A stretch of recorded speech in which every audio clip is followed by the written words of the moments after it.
सतमार्ग से भ्रष्ट हो जाते। कैसे पाएंगे भागवतिक विभूतियों को? जो दिव्य विभूतियां प्रकट होती हैं संतों में, साधकों में, योग को 8 अंग में वर्णन किया गया है, अष्टांग योग। उसमें सबसे पहला आता है यम, नियम। तो पहला यम, यम ही 5 प्रकार के होते हैं। अहिंसा, मन वाणी शरीर से किसी को दुख न पहुंचाना। सत्य, वचन से सत्य, आचरण सत्य और मनन सत्य। जिसकी मन वाणी और आचरण एक होते हैं उसे योगी कहते हैं। जिसके मन में कुछ और, वचन में कुछ और, क्रियाएं कुछ और, वो भोगी होता है, संसारी। आस्ते, किसी के चोरी न करना। और ब्रह्मचर्य, अपरिग्रह, ये यम है पहला। योग का पहला यम है ये।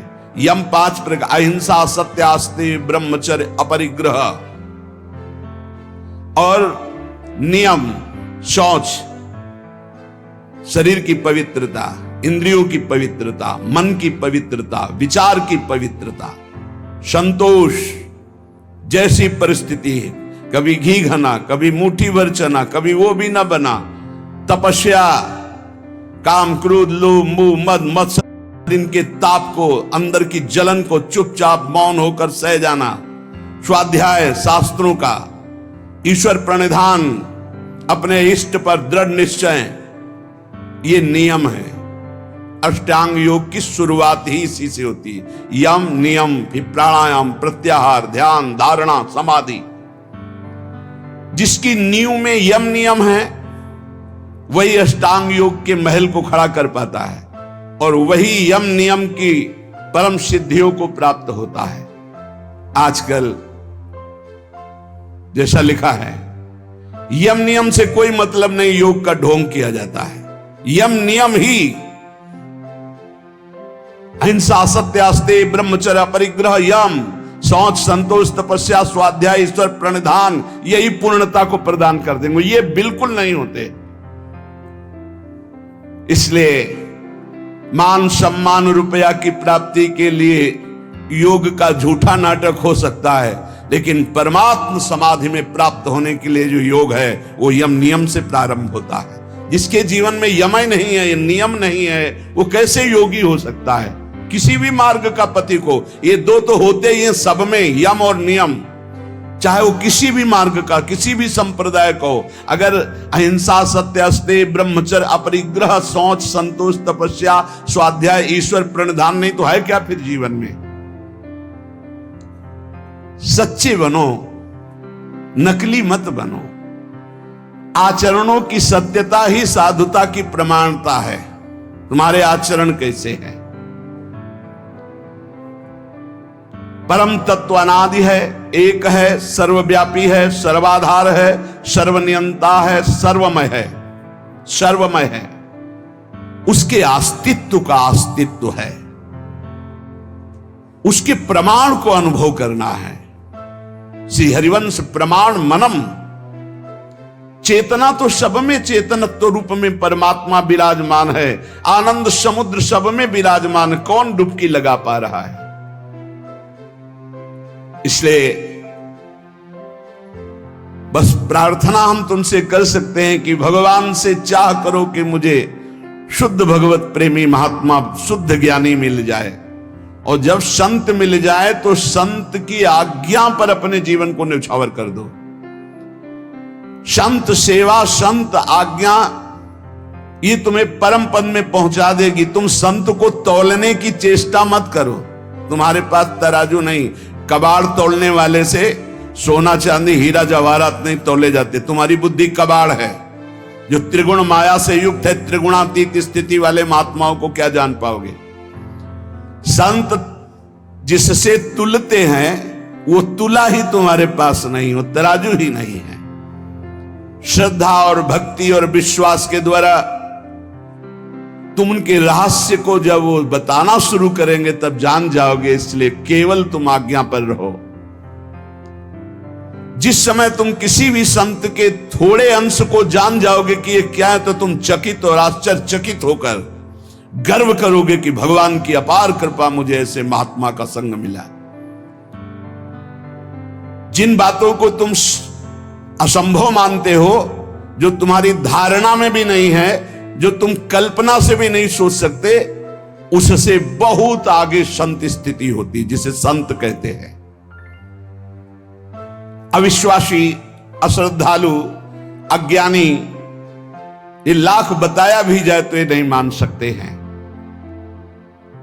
क्योंकि मानने के लिए जो स्थिति चाहिए वो श्रद्धा। बिना श्रद्धा के प्रथम हृदय श्रद्धा जो करे, आचार्य जन जाय अनुसरे, जहां जहां हरिवंश के। श्रीमद् भगवद गीता जी में श्रद्धावान लभते ज्ञानम तत्परा सहित इंद्रिया। श्रद्धा, श्रद्धा। मोह में फंसी हुई बुद्धि संत का प्रमाण पत्र चाहेगी। दुनिया की चाहे जितनी बुद्धि लगा लो, जहां उनकी स्थिति वहां पहुंच ही नहीं सकते। वहां पहुंचने के लिए सर्टिफिकेट की आवश्यकता नहीं है, वहां पहुंचने के लिए मन बुद्धि को अर्पित करने की जरूरत है। मन बुद्धि को अर्पित कर दो संत सदगुरुदेव के चरणों में, धीरे धीरे जान जाओगे। संत ब्रह्म है, ब्रह्म स्थित ही संत है। ब्रह्म परायण, ब्रह्ममय, ब्रह्म ज्ञानी, परमात्मा, बहुत बड़ी बात कर, परमात्मा के वो आश्रय हैं, परमात्मा हैं, परमात्मा के प्यारे हैं, परमात्मा के शिष्य हैं, परमात्मा के आश्रित हैं, परमात्मा के आश्रय हैं। संत भगवान की दिव्य नित्य लीला में डूबे रहते हैं। संत भगवान की नित्य लीला के यंत्र है। भगवान उनके लीला में हृदय में बैठकर लीला करते हैं। ऐसे संत जिसको प्राप्त हो जाते हैं, फिर भगवान की प्राप्ति के लिए उसे कोई प्रयत्न नहीं करना पड़ता। भगवान की अमोघ दया से ऐसे संत मिलते हैं। संतों का मिलन, संतों की दृष्टि भगवान से भी मिलन से बढ़ करके है, क्योंकि भगवान के प्रेम की बात भगवान कभी अपने मुख से वर्णन नहीं करते। जैसे कहा गया कि भगवान के मिलने से भी बढ़कर भगवत प्रेमी महात्मा का मिलन है। तो भगवान के समीप उद्धव जी थे, पर प्रेमी नहीं हुए। जब गोपी जनों से मिले तब प्रेमी हुए। भगवान के प्रेम महल की बातें तो केवल प्रेमी महली जन ही बता सकते हैं, वो भगवान भी नहीं बताएंगे। भगवान आंसुओं का रहस्य नहीं बताया उद्धव को। जाओ गोपी जनों के पास जाओ तो वहां जान जाओगे मेरे आंसुओं का रहस्य। भगवान के रहस्य का पता भगवत प्रेमी महात्माओं से लगता है।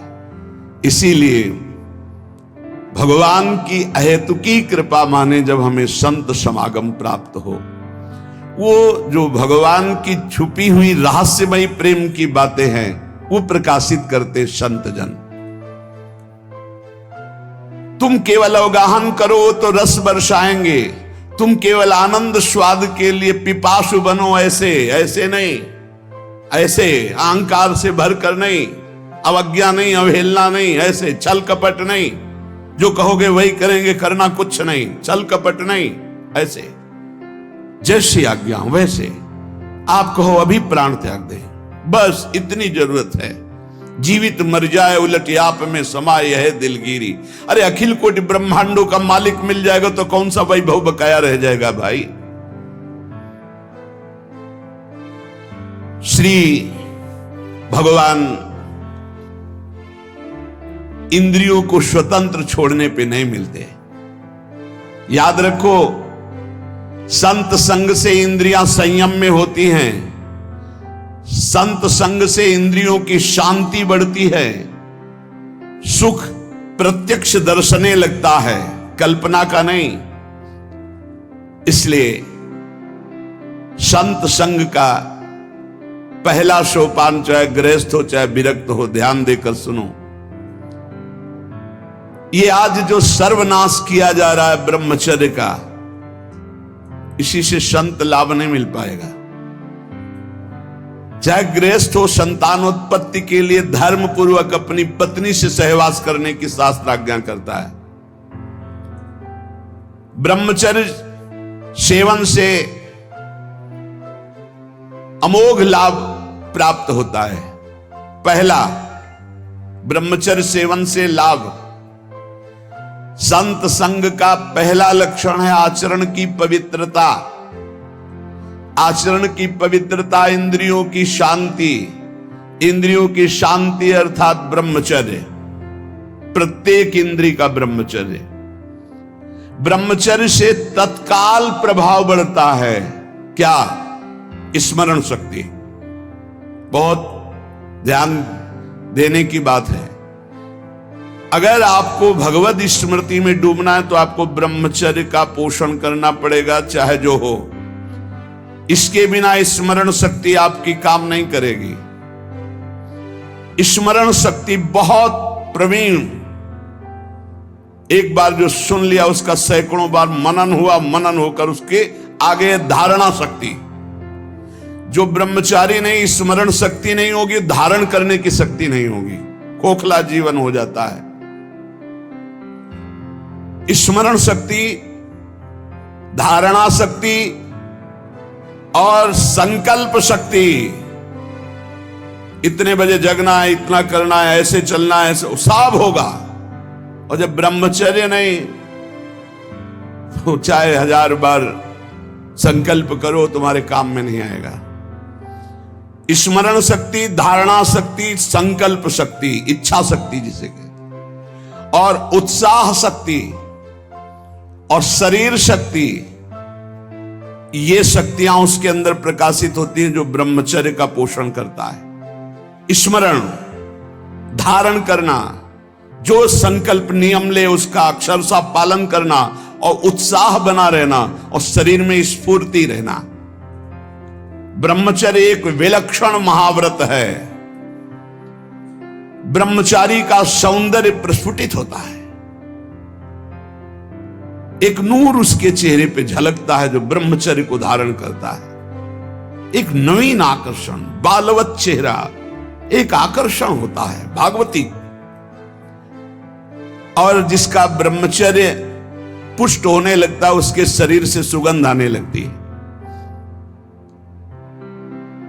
सुगंध, जो भोगी पुरुष होता है पास से निकल जाए तो दुर्गंध निकलेगी, और जो ब्रह्मचारी होगा तो उसके शरीर में सौरभ होगी। ब्रह्मचारी का एक एक रोम तेज से युक्त होने लगता है। चेहरे पर हर समय प्रफुल्लता, मुस्कान, उसका हृदय नंदन वन हो जाता है, आनंदवन। बिना किसी कारण की प्रसन्नता बनी रहती है। शरीर अगर किसी असाध्य रोग से युक्त है तो भी उसके विचार कभी रोगी नहीं हो सकते, विचार स्वस्थ रहता है। और जो ब्रह्मचर्य नष्ट करता है, स्मरण शक्ति नष्ट, धारणा शक्ति नष्ट, इच्छा शक्ति नष्ट, उत्साह नष्ट, शरीर शक्ति नष्ट, सिकुड़ा हुआ मुंह, खिन्न मुंह, देखने से ही लगेगा पता नहीं कितना बोझा लादे हुए बैठा है दिमाग में। पथ्यास्यायी व्यायामी स्त्रीस्तु जितात्मा नरो न रोगी स्यात्। रोगी कौन नहीं है? बोले जो सदैव पथ्य का भोजन करता है और मित भोजन, हित और मित, शरीर के अनुकूल, साधना के अनुकूल और थोड़ा भोजन करता है, पथ्यास्यायी। दूसरा व्यायामी, रोज सत्संग में घुमा घुमा करके, चाहे आप 15-20 मिनट ही करें, व्यायाम करें।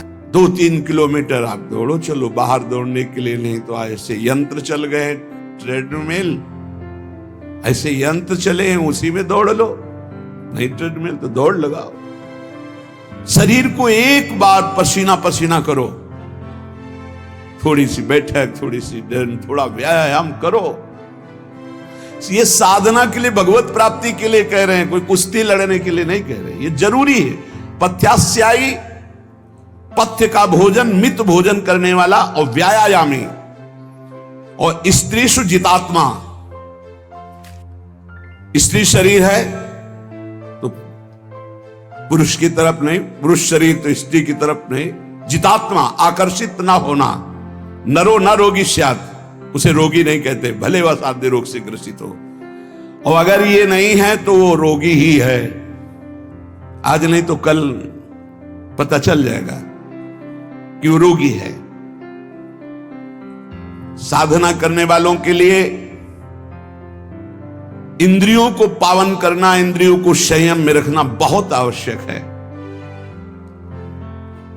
मन के गुलाम, इंद्रियों के गुलाम, स्वेच्छाचारी भोगों की दुर्दशा में पड़ा हुआ मनुष्य है आज। असंयमी मनुष्य का मन और मस्तिष्क, ध्यान से सुन लीजिए, असंयमी जो अपनी इंद्रियों मन को मनमानी लगाए हुए है, उसका मन और मस्तिष्क और हृदय सड़ा देते हैं, जीवन को सड़ा देते हैं। मन और इंद्रियों को संयम में रखकर भगवत चरणारविंद से नहीं जोड़ोगे, सड़ा देंगे तुम्हें। तुम्हारे अंदर ही इतनी सोच गलत कर देंगे, जलोगे। जो ब्रह्मचर्यहीन है, मनमानी आचरण करता है, ध्यान से सुनो। पहला लक्षण अशांत, दूसरा कहीं मन न लगना, अस्थिर चित्त, तीसरा अस्वस्थ, चौथा मलिन स्वभाव, हीन स्वभाव। किसी भी कार्य को कह दो सबसे पहले ना, उत्साहहीन, हर कार्य के लिए बोझा मानना, ना कर देना, सदा के लिए भय का डेरा पड़ जाना अंदर। ये देखो शास्त्र है, ये महापुरुषों के द्वारा लिखा हुआ, जिन्होंने अनुभव किया सबके मनों में अपने मन को मिलाकर। इंद्रियों का जो असंयम है वो हर तरह से मनुष्य को नष्ट कर देता है। लोग अंदर का सुधार नहीं करते। जहां जहां असंयम है वहां वहां अशांति है, दुख है, बेविचार है, संयम विहीन जीवन, शुष्क उदासहीन पशुवत जीवन है। पूर्ण ब्रह्मचर्य तो देश का, समाज का, आत्मा का, सबका परम लाभ, अपना परम लाभ। चाहे गृहस्थ हो चाहे विरक्त, जरूरी है अपनी शक्ति को नष्ट करना, आवश्यकता के अनुसार धर्मयुक्त प्रयोग तो ठीक है।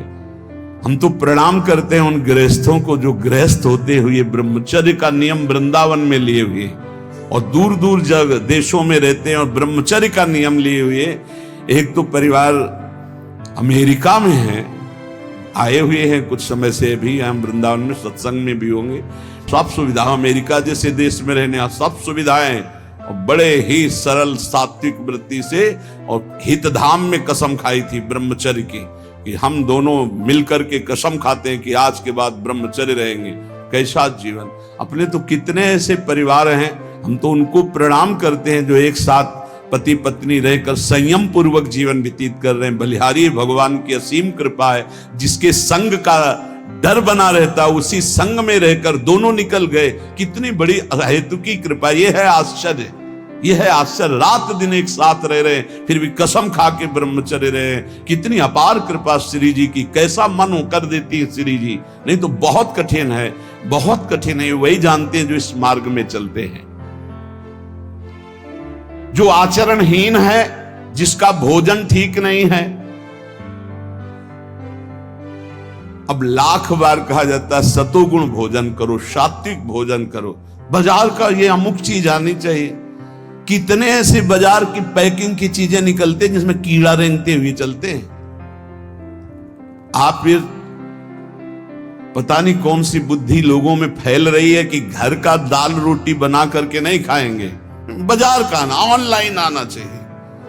ऑनलाइन में हो जाओगे, हाँ ऑनलाइन में चले जाओगे। बहुत सावधान खान पान, नहीं तो ऑनलाइन में बुद्धि घूमेगी। श्री जी में चित्त लगाने के लिए थोड़ा ऑनलाइन से हटो, थोड़ा सा अपने चित्त को सुधारो।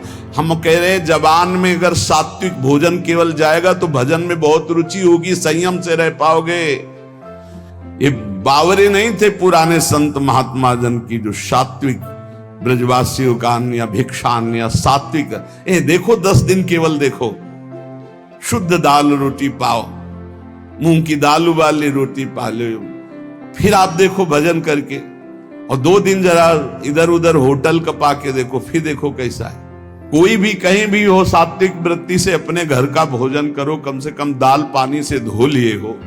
और वैसे तो शुद्ध क्या रह गया, इतने केमिकल गेहूं में डाले जाते हैं, वो सब आकर के शरीर के ब्लड प्रेशर को, हृदय को, कई तरह के रोग पैदा करें। अब किसको किसको समझावे। गाय के गोबर आदि से जो फसल होती थी, बहुत 8 मन या 10 मन होते थे। हम किसान के घर में पैदा हुए तो हमें पता है। अब 40 मन 50 मन होती है। तो जब 8-10 मन पैदा होती थी तो सरकारी अस्पताल के बाद स्कूल हमारा था, तो सरकारी अस्पताल के डॉक्टर आते थे, बीच मैदान में कुर्सी डाल के बस हवा खाते रहते थे, कोई मरीजे नहीं होता था।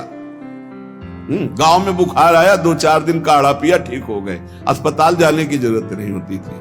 और आज अस्पताल में आप चले जाओ तो भीड़ लगी हुई है।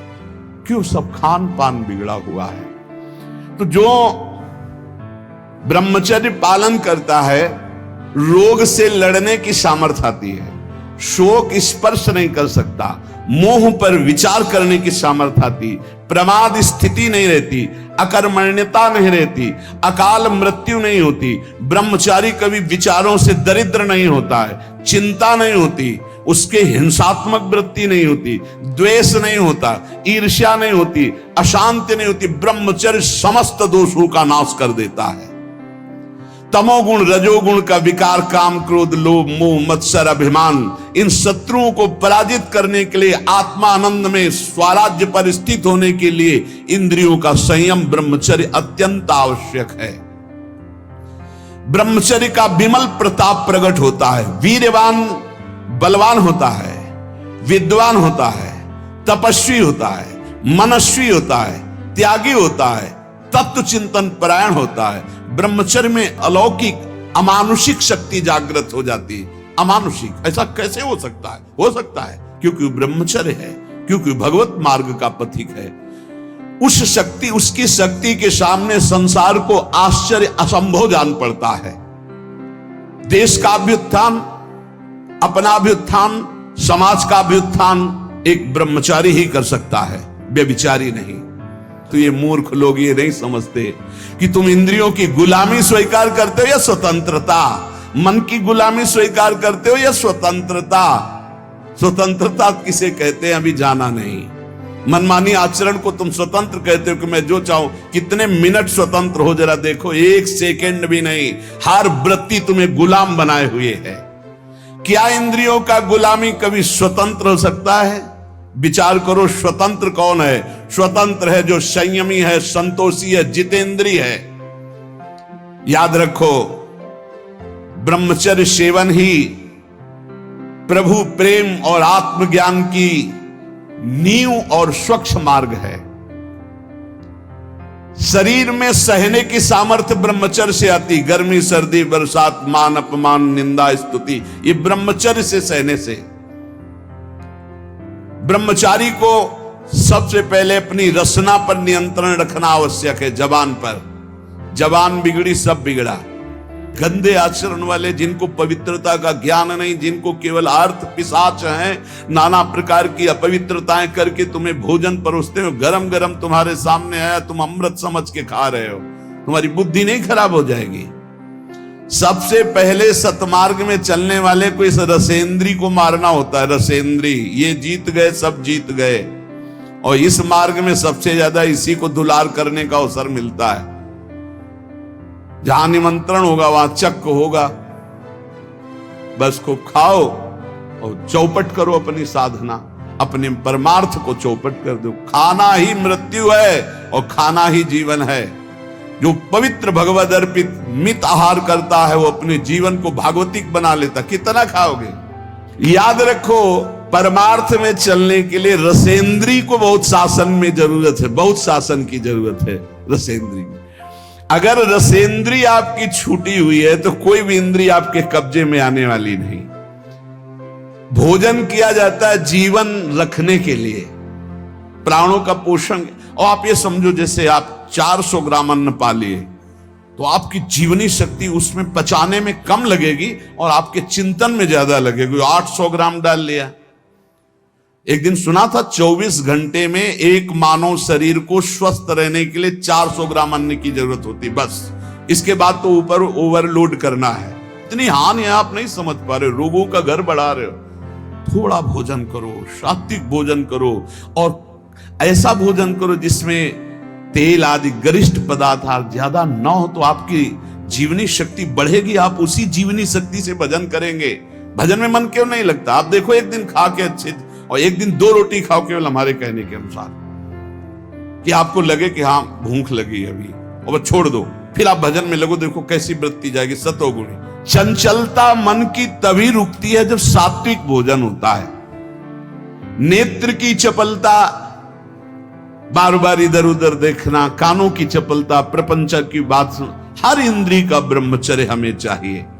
तो बहुत लाल मिर्च वाला गर्मा गर्म, ये ब्रह्मचर्य के लिए सब हानिकारक। उत्तेजक भोजन नहीं, उत्तेजक दृश्य नहीं, उत्तेजक बातें नहीं, तभी संयम से चला जा सकता है। प्रतिदिन एकाग्रता पूर्वक कुछ सदग्रंथों का स्वाध्याय सबको करना चाहिए, सत्संग सुनना चाहिए, परम पवित्र महाभागवतों के चरित्र पढ़ने चाहिए, सरलता पूर्वक विश्वेश्वर भगवान की प्रार्थना, उनका नाम जप करना चाहिए। केवल ऐसे संयम से चलने से सबकी उन्नति का भाव जागृत हो जाता है, निस्वार्थ भाव जागृत हो जाता है। पूरे जगत का मंगल वो कर सकता है जो संयमी है। जो संयमी नहीं, वो दीन दुखी अपनी इंद्रियों के पोषण भरण में लगा रहता है। याद रखो, सच्चित आनंद स्वरूप परमात्मा की प्राप्ति ही तुम्हारा लक्ष्य है। वो अमृतानंद शांत समुद्र तुम्हारे हृदय में है। तुम्हें लगना पड़ेगा इस मार्ग में, तुम्हें प्रयत्न करना पड़ेगा। वो प्रयत्न गुरु कृपा से, भगवत कृपा से है, ये मानना होगा, नहीं तो अहंकार हो जाएगा। नमा ऋषिभ्या पूर्वजेभ्या पूर्वेभ्या पथिकृतभ्या, ये महामोह में ज्वाल में मैं उन ऋषि मुनियों को नमस्कार करता हूं जिन्होंने हमको ये मार्ग पूर्व में अनुभव करके बताया है। देखो, जैसे तुम्हारे मन की क्या वृत्ति है ये जानना हो, पूरे जगत के मन की क्या वृत्ति है ये जानना हो, तो थोड़ी देर मन को किसी विषयी पुरुष में तदात्म किया जाता है, फिर उसकी जो मन की तरंगे हैं वो सब मन में आती, तब होता है अच्छा ऐसी स्थिति। तो लगता है महात्मा लोग कैसे जानते बिना अनुभव किए? संसार का तो अनुभव नहीं किए, इनको तो संसार का अनुभव, फिर जानते कैसे? वो तुम्हारे मन में जानते हैं। तुम्हारे मन में जो चल रहा है, मन को मन में मिलाया और 1 मिनट में सब जान लिया। और वो फिर जब बोलते तो हाँ हाँ ऐसा ही चलता है, ये तो आश्चर्य की बात है, तो ये तो हमारे मन की बात है, क्योंकि तुम्हारे ही मन की बात तो जान करके बोल रहे हैं। जो संतों पर श्रद्धा और विश्वास करता है उसी का कल्याण होता है। और आप कहते हैं संत समान भाव से सबका कल्याण करते हैं। मुझे इस बात पर दोष दिखाई दे रहा है। प्रश्न करता तो यहां उत्तर दे रहे हैं कि श्रद्धा और प्रेम की कमी के कारण यद्यपि संतों की सब पर बराबर कृपा होती है, पर जिसके श्रद्धा और विश्वास की कमी होती है तो वो दोष ही देख पाता है, संतों पर गुण दर्शन नहीं कर पाता। जैसे सूर्य बिना किसी पक्षपात के सबको समान प्रकाश देते हैं, पर दर्पण में प्रतिबिंब पड़ता है और सूर्यकांत शीशा में भी सूर्य का प्रकाश पड़ता है, तो दोनों में अंतर है। दर्पण में केवल एक चमक भर आएगी और सूर्यकांता शीशा में आग पैदा हो जाएगी। उसके ऊपर आप कागज कुछ रखो, आग पैदा कर देगा। ऐसे ही कोई इसमें सूर्य का दोष नहीं कि उस दर्पण में कम प्रकाश दे रहे हैं, उसमें ज्यादा दे रहे हैं। इसी प्रकार संत बराबर कृपा करते हैं, पर श्रद्धा और विश्वास जिसमें संतों के प्रति है वहां ज्यादा कृपा प्रकाशित हो जाती है। और जो कम श्रद्धा वाले होते हैं उनको कम लाभ मिलता है, और जो बिल्कुल श्रद्धा नहीं है तो उनको लाभ ही नहीं मिल पाता है। संतों के पास उनको फिर जब श्रद्धा ही नहीं तो लाभ नहीं मिल पाता। जैसे दर्पण का उदाहरण दिया, शीशा का, एक शीशा केवल थोड़ा तेज पलटकर दूसरे के तेज पड़ेगा और एक शीशा पलटकर आग पैदा कर देगा। सूर्यकांत शीशा, सूर्य सबको स्वाभाविक प्रकाश देता है पर उल्लू बिल्कुल प्रकाश का लाभ नहीं ले पाता है। तीन बातें कही, जैसे दर्पण और सूर्यकांत शीशा और ऐसे समान भूमि, वो पलटकर समान भूमि थोड़ी प्रकाश दे सकती है। ऐसे ये उल्लू प्रकृति के जो दुष्ट स्वभाव के लोग होते हैं, ये संत रूपी सूर्य का लाभ नहीं ले पाते। श्रद्धा और विश्वास जितना प्रबल है कि गुरु साक्षात परब्रह्म, काम हो गया, हम तो हर समय परब्रह्म को देख रहे हैं, परब्रह्म का भाषण सुन रहे हैं, परब्रह्म के समीप है, परब्रह्म की कृपा दृष्टि, मेरे कल्याण में क्या फर्क, उसके कल्याण में कोई फर्क नहीं। ये वैसे साधु तो नहीं है जिससे कल्याण हो जाता है, बिल्कुल वैसे ही अनुभव होगा। ये यथा माम प्रपद्यन्ते तास तथैव भजाम्यहम्। उल्लू के लिए चाहे जितना सूर्य प्रकाश हो उसको कुछ नहीं सुख मिलना, उसको अंधकार में सुख मिलता है। ऐसे ही चंद्रमा सर्वत्र बिखरी हुई चांदनी को सुख प्रदान करने के लिए, लेकिन चोर को बुरा लगता है चांदनी, इसमें चंद्रमा का दोष क्या है? ऐसे ही संत महापुरुष परोपकार के लिए, पर जो नीच प्रकृति वाले, चोर प्रकृति वाले, उल्लू प्रकृति वाले हैं, वो संतों से द्वेष करते हैं, उनको गाली देते हैं, उनकी निंदा करते हैं और इसका फल होता है कि वो दुर्गति को प्राप्त होते हैं। यदि कहा जाए ऐसे दयालु पुरुष प्रत्यक्ष जो भगवत प्राप्त महात्मा है, तो उनकी बुद्धि क्यों शुद्ध नहीं हो गई? दुष्ट है तो उनकी बुद्धि क्यों शुद्ध नहीं हो गई? इसका उत्तर है कि संतों का गुण, प्रभाव और तत्व बिना श्रद्धा के नहीं आप लाभ ले सकते। श्रद्धावान लभते ज्ञानम। जितनी जोर की श्रद्धा संत पर, जितनी जोर की समर्पण वृत्ति, उतना ही लाभ। जब श्रद्धा होती ना तो हम अपनी तरफ जब देखते तो लगता है निहाल हो गए, आज हमको देखा, आज हमारी तरफ मुस्कुराए, आज हमसे बात किया, अरे आज तो हमारे ऊपर सर पे हाथ रख दिया, अरे हम तो निहाल हो गए। श्रद्धा